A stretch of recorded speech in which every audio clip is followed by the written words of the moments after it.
berpegang pada protokol kesehatan. Terjadinya penambahan angka pasien positif COVID-19, khususnya karyawan perusahaan, menjadi perhatian serius dari PJ Bupati Muara Enim.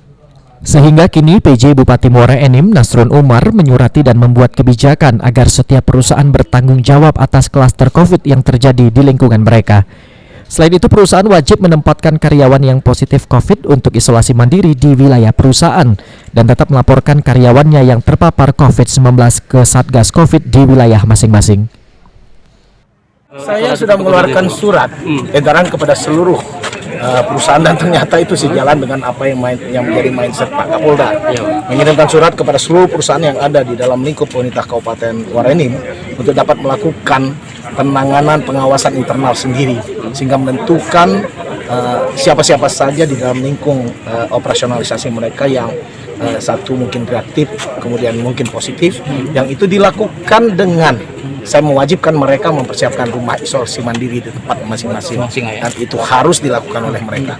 Ya, oke. Sejauh ini perusahaan sudah dipanggil? Sudah.